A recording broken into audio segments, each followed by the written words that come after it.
inside the committee, and it goes to the plenary, so it's an issue now in the European Parliament as well. It's not the big issue, but part of the bigger issue.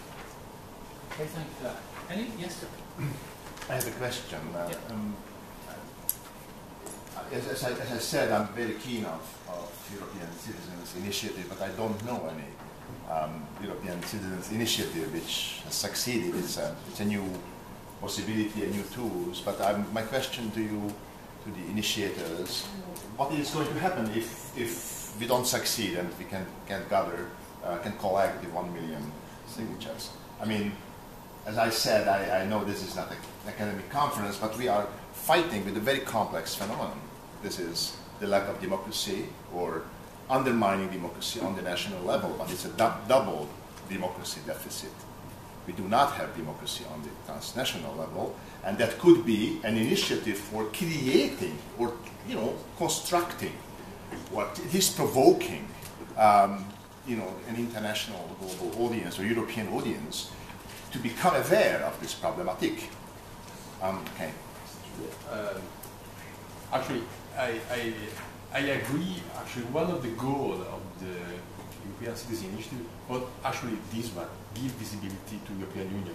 That was one of the main goals of the proposal of this tool during the European Convention. Speaking about, of course, 2002, when the instrument was proposed and then adopted in the Article 3. I don't talk about the debate about the level of democracy in Europe because it's quite complex. So I stay on the concrete situation of the citizen initiative.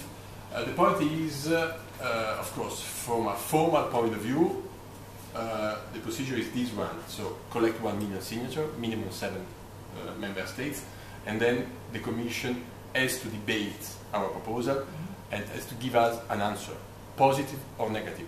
Should be also negative. That is. Of course, more signatures we collected, more pressure we put on the European institution, more difficult will be for the Commission to give us a negative answer.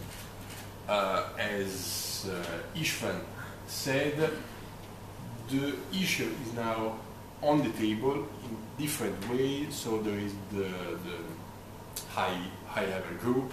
There is also the Center for Media Pluralism, just finalized a study on the competence of the Union on media, and was absolutely positive. So it was the same line of our proposal. As Istvan said too, there is also the Weber report on media pluralism with the same conclusion. So it's one of the issues at the European level at the moment. And also is a way for the European Union to take responsibility in the political way. As I said in the introduction, there is a lack of trust in the European Union because now it's too busy with economic affairs and not enough with the rights of its own citizens. So that's the point. If we don't collect 1 million signatures, still it's one step of an overall campaign to defend the media pluralism in Europe. And of course the Commission, for example, started in 2007 with this 3 steps approach. So they work out a monitor to measure the risk of lack of media pluralism in the member states. And actually we started 2 years ago pushing the Commission to say, okay, now you have this monitor, you have this perfect tool, just use it. But of course there was not the political will to use it. And so actually we are working also on this side to oblige the Commission to use this tool and to, of course, draft a communication after measuring the level of media pluralism in Europe. Thank you. Yes. Hi, hello. I'm Benedetta Bravini from City University and also from the Coalition for Media Reform here in London. I have a question for Giovanni again. I was checking the press release, and actually what you address really in the press release is that your argument and what you want to pressure the European Commission for is to have an effective legislation to avoid concentration. Okay. So when I was reading this, I was thinking that. Well, it's a bit vague, so I was curious to know if you have more details about that, because thinking in terms of avoiding concentration, can lead to different proposals.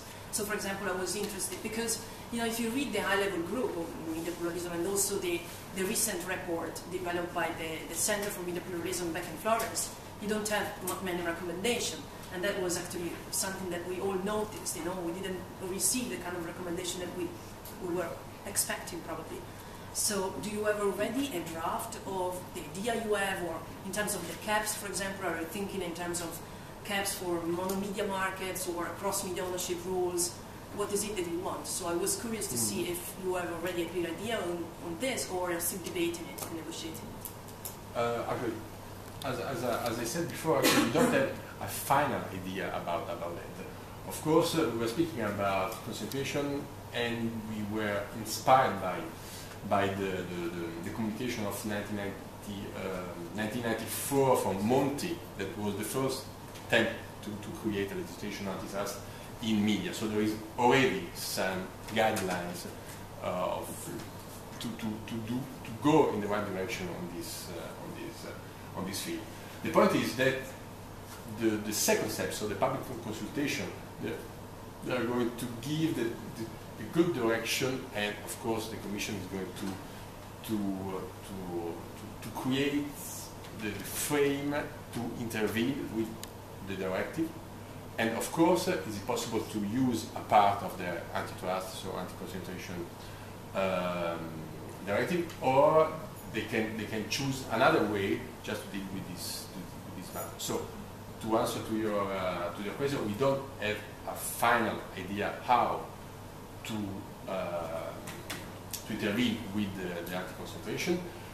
Of course, will be one of the main elements of our proposal, and of course, during the public consultation, the public debate, we are going to put together all the ideas and to create a consensus on which is the best way to attack this problem through the anti-concentration.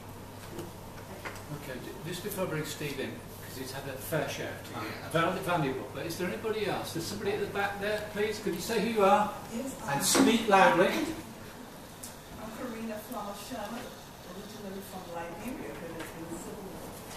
I started as a journalist at the BBC. Now I'm just a creative person.